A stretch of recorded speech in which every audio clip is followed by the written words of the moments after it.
बिस्मिल्लाहिर्रहमानिर्रहीम। आज की हमारी क्लास है कोरल ड्रॉ के टूल्स पे हम थे। तो आ जाते हैं जी अपने पेज की जानिब। और आज के जो हमारे टूल्स थे वो हम पिछली क्लास में डिस्कस कर चुके थे, शैडो टूल को भी, कंटोर टूल को भी। आज का जो हमारा टॉपिक है वो है ब्लेंड टूल से रिलेटेड। तो ब्लेंड टूल को देखते हैं क्या करता है जी। ब्लेंड टूल का पहला काम ये होता है कि ये दो डिफरेंट किस्म की शेप्स को आपस में ब्लेंड करके दे देता है, हमें मर्ज करके देता है। तो देखें जैसे अभी ये वाली एक शेप है, ये टॉप पे क्या है, ये हमारे पास है सर्कल, लेकिन बॉटम पे ये रेक्टेंगल है। तो हम इन दोनों शेप्स को ना ब्लेंड कर सकते हैं with the help of this tool. So हम जाते हैं यहाँ पे ब्लेंड टूल के ऊपर और इसको पकड़ के ऐसे ड्रैग करते हैं। तो आप देखो क्या होगा, ये दोनों शेप्स आपस में क्या हो गई हैं, ब्लेंड। मैं कोई भी कलर लगा देता हूँ और अब अगर आप टॉप वाली ऑब्जेक्ट या बॉटम वाली ऑब्जेक्ट पे जाके कलर देते हैं, देखिए आपको पता चलेगा ये ब्लेंड हुई कहाँ तक आ रही है। ठीक है, तो इस तरह से ब्लेंडिंग करने के लिए भी ये टूल यूज़ किया जाता है। इसके अलावा पता है ये क्या करते हैं, एक जैसी शेप को भी ये आपस में ब्लेंड कर सकते हैं। फॉर एग्जांपल हमारे पास यहाँ पे एक स्टार है, मैंने एक स्टार बना दी, तो इसके अंदर हम एक छोटा सा स्टार और भी बना देते हैं ये। अब ये दो शेप्स हो गई हैं, एक बिग स्टार है और एक जो है वो छोटा वाला स्टार है। लेकिन दोनों एक ही जैसी शेप्स हैं, तो हम इनको भी आपस में क्या कर सकते हैं, ब्लेंड कर सकते हैं। तो आपने आ जाना है ब्लेंड टूल के ऊपर, ये देखिए ब्लेंड टूल सेलेक्ट करना है और इसको पकड़ के ऐसे ड्रैग कर देना। नाउ आप देख रहे हैं कि ये वाली टूल भी शेप भी जो होगी है वो ब्लेंड हो चुकी है और यहाँ से भी ये जो है वो ब्लेंड हो चुकी है। अब इसको पकड़ के ऐसे चेंज कर लें तो आपको पता चलेगा ये वाली शेप जो है वो कितनी। अब इसको इधर मूव करें, इसको इधर मूव करें, इसको ऐसे मूव करें, इसको जैसे भी मूव करेंगे तो ये दोनों आपस में जुड़ जाएंगी, ज्वाइन होंगी, उसी तरह से ब्लेंड हुई रहेंगी।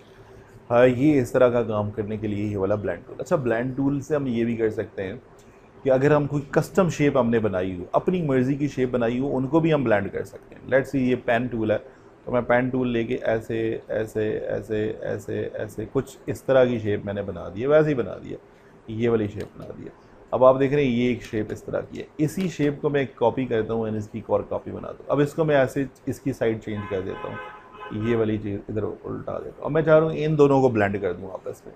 तो आप इनको भी ब्लेंड कर सकते हो with the help of blend tool. अब ये जिस भी तरह की शेप है आपसे कर देंगे तो ये इस तरह की चीज़ बना के आपको दे देंगे। अब ब्लेंड कर लें, बेशक ये वाली इस तरह की शेप बनी होगी। ठीक है, तो ये ब्लेंडिंग जो होती है वो किसी भी तरह की शेप्स को आपस में क्या करते हैं, मिक्स करने को, मर्ज करने को हम क्या कहते हैं, ब्लेंड करते हैं। एक शेप से लेकर दूसरी शेप तक दोनों पोर्शन जो होते हैं वो आपस में क्या हो जाते हैं, ब्लेंड हो जाते हैं, मर्ज हो जाते हैं।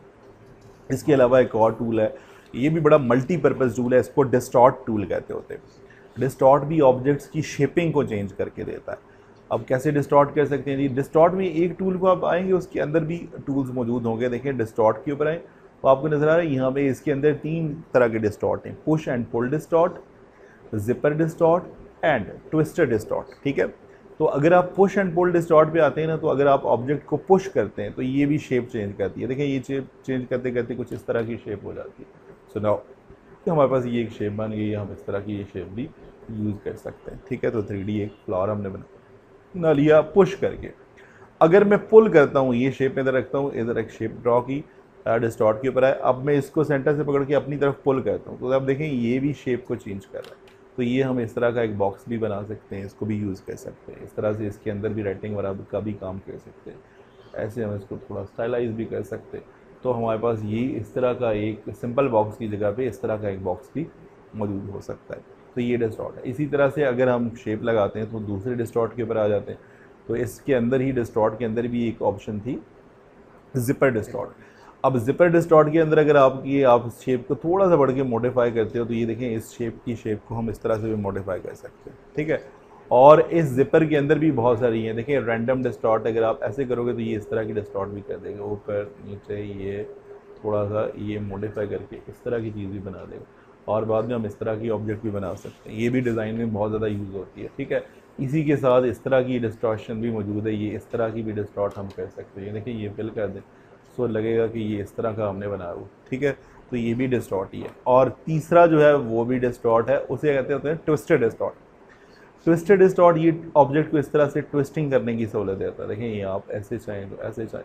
अच्छा, ये ट्विस्ट शेप के साथ भी कर सकते हैं और हम टेक्स्ट के साथ भी कर सकते हैं। अगर आपने कोई टेक्स्ट लिख रखी है यहाँ पे और आप चाहते हो कि उसको डिस्टॉर्ट करें तो आप उसको भी पकड़ के ऐसे ये कर सकते हो, डिस्टॉर्ट कर सकते हो। देखें ये लिया और इसको पकड़ के ऐसे ऐसे, ठीक है, ये डिस्टॉर्ट कर सकते हो, ठीक है। सो जिस फॉर्मेट में चाहते हैं आप उसी तरह से ये डिस्टॉर्ट, जैसे एयर वाला इफेक्ट होता है, आपको लगता है कि यार ये एयर से ट्विस्ट हुआ हुआ है, तो इस तरह से भी आप चीज़ों को बना सकते हैं विद द हेल्प ऑफ ये डिस्टॉर्ट टूल की मदद से। उसके बाद ये आखिरी टूल आज का देखते हैं, ये एनवेलप है। आपको पता नहीं शायद मैंने करवाया भी है एनवेलप या नहीं, तो वैसे बताया होगा। ऑफिशियली एनवेलप टूल इसलिए यूज़ होता है जब भी आपने कोई चीज़ें कर्व बनानी। कल वाले भी सर्टिफिकेट में भी हम आप लोग बना रहे थे, तो आपको कर्व बनाने में मसला आ रहा था। देखिए कोई भी शेप है उसके ऊपर एक बॉक्स ड्रॉ किया किसी भी तरह का, तो आप ये एनवेलप टूल ले लें यहाँ से। अब इन्वेलप से ना इन पॉइंट से भी चीज़ें कर्व होती हैं। देखें ये पॉइंट पकड़ लें, आप ऊपर करें या आप इस पॉइंट को ऐसे नीचे करें तो कर्व हो सकती है।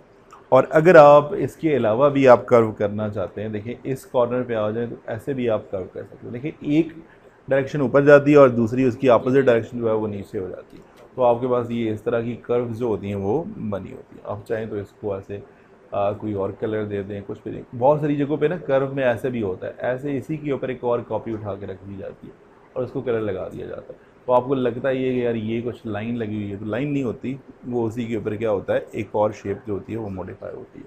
इसी तरह से हम शेप्स को कर्व कर सकते हैं। अगर हम टेक्स्ट को कर्व करना चाहें तो आप टेक्स्ट को भी कर्व कर सकते हो, वो उस तरह से एनवेलप में इसको भी कन्वर्ट कर सकते हो। देखो ये मैंने टेक्स्ट लिखी, थोड़ी सी बड़ी की।